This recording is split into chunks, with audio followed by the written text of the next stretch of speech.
Hi, friends.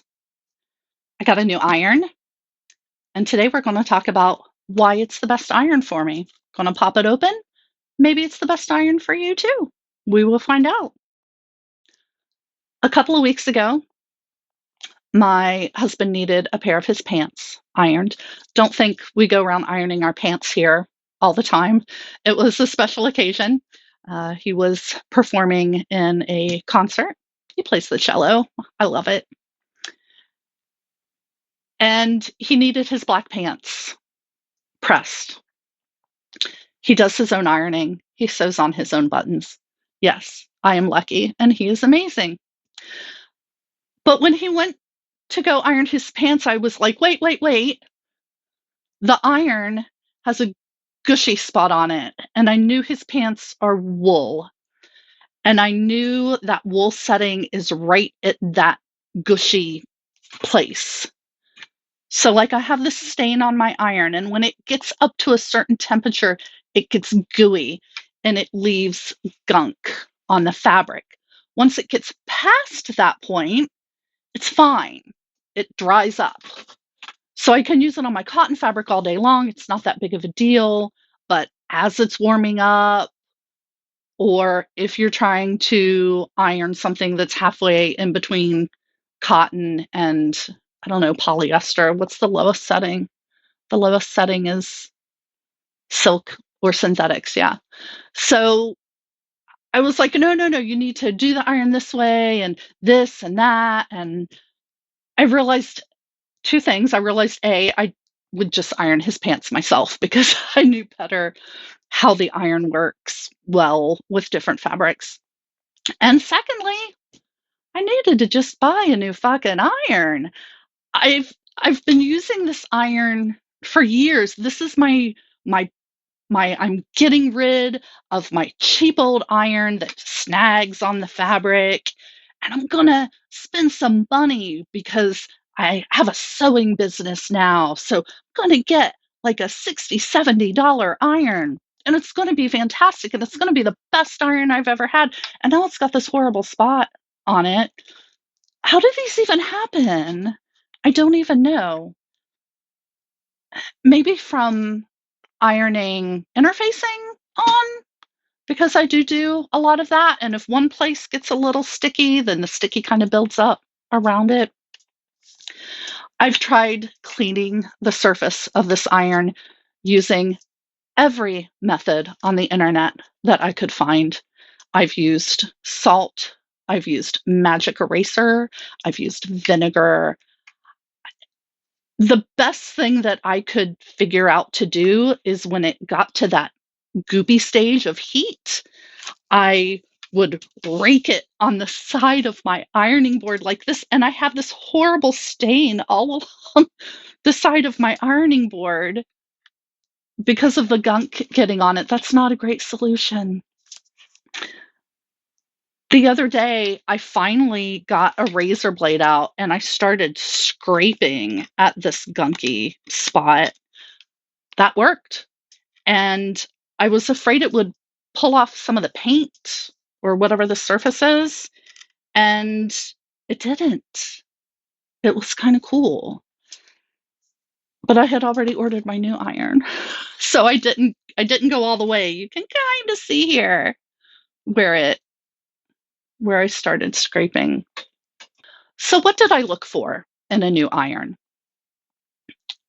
By this time, I knew that a 60 or $70 iron wasn't going to solve my problems. They still get gummed up. By this time, I also know that I don't put water in my iron. There are a couple factions on this idea, and you go with whichever way you want to do it. Some people love the steam that they get from their iron. I love steam too. But when I use the steam from my iron, the water that stays in my iron tends to rust. Rust probably isn't the right word. It tends to get oogy because I know modern irons are made so that the inside doesn't rust because of the water. Of course, I also know that modern irons are made so that this doesn't happen. Yet here we are. So I no longer put water in my irons. What I really wanted to find was a waterless iron, was a non-steam iron. I wanted to find an iron that didn't have holes in it. Instead of using the steam from my iron, I have a mister that I mist my fabric with. It was like $2 on Amazon. Got like 3 of them. I mist my fabric and then I iron over top of it. It creates its own steam. When that happens, the steam goes up into the holes of the iron. And then as the iron cools off a little bit or gets away from the steam, the water falls back out and leaves spots on my fabric. This is not a wonderful thing for me. It's usually fine. It doesn't usually stain. But if I have starch on the piece of fabric, sometimes it'll leave a little bit. Usually, if I mist over it again and iron it again, it comes out and it's fine. But that's extra time I don't need to spend on ironing. So I looked for a flat iron that didn't have holes. I found one. It was expensive. It was from Japan. Don't really know. Maybe if I ever visit Japan, which I probably won't because I would starve to death, maybe if I ever visit Japan, I will pick one up and bring it home, but not today. The other thing that I'm looking for in an iron is one that fits into my little iron holder here. The fancy pants irons that you can set flat while they're hot and they go whoop and raise up, those look amazing to me. This with a heavy iron over and over and over again is going to wear on our wrists. And we don't want that. We have enough wear on our wrists. But that takes up valuable ironing board space for me.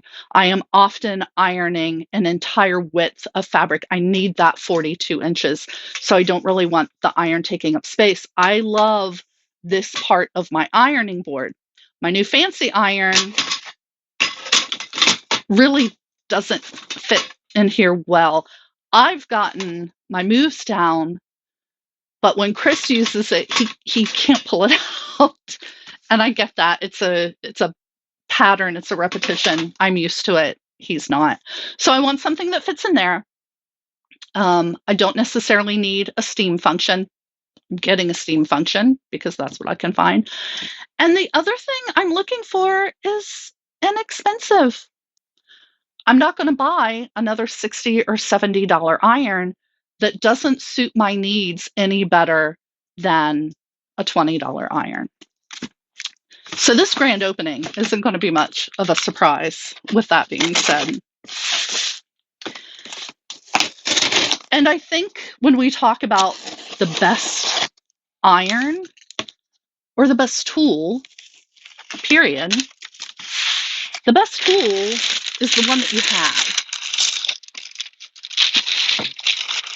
The one that you have in front of you.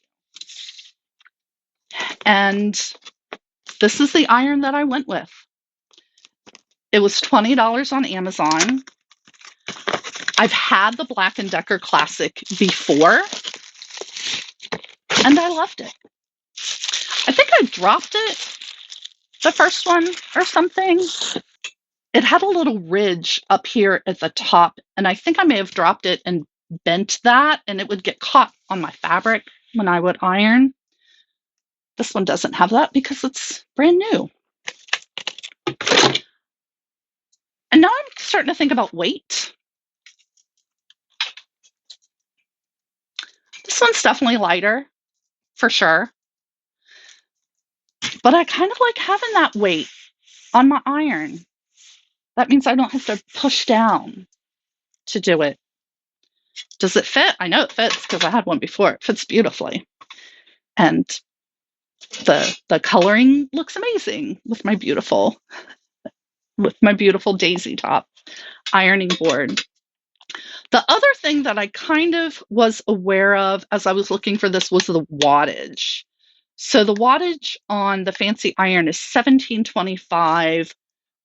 I doubt if the wattage is mentioned on here, but I know it's not that high. 120 volts, 1100 watts. 1725 is a lot more than 1100. I wonder if that means it gets hotter. Maybe we have time for a little experiment. Let's check it out.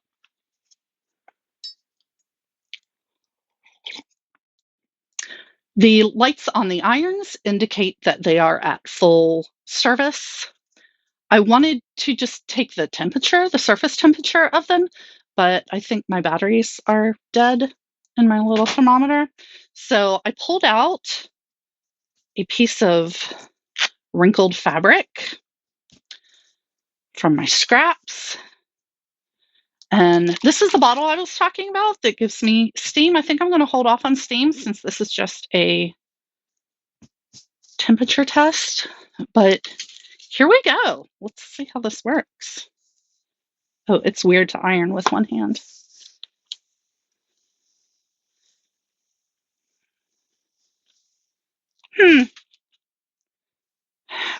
I can't really tell a difference. I feel like this one might actually be a little hotter.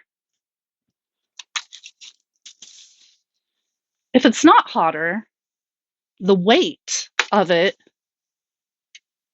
definitely makes a difference. I can definitely feel the difference in the weight. Hot, hot. They're both pretty hot. I'm not going to touch either one of them.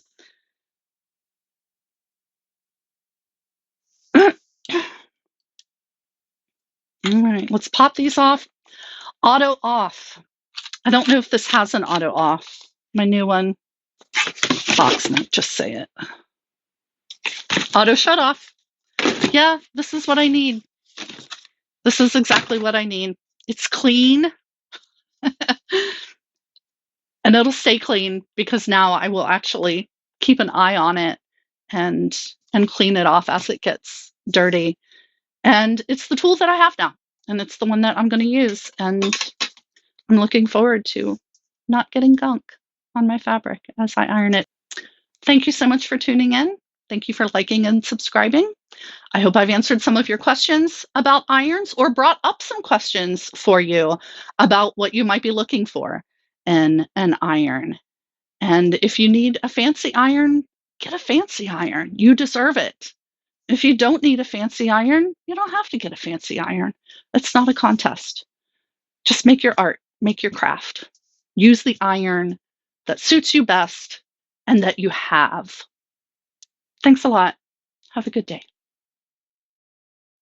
I hope I've answered some of your ironing questions for you or ironing questions.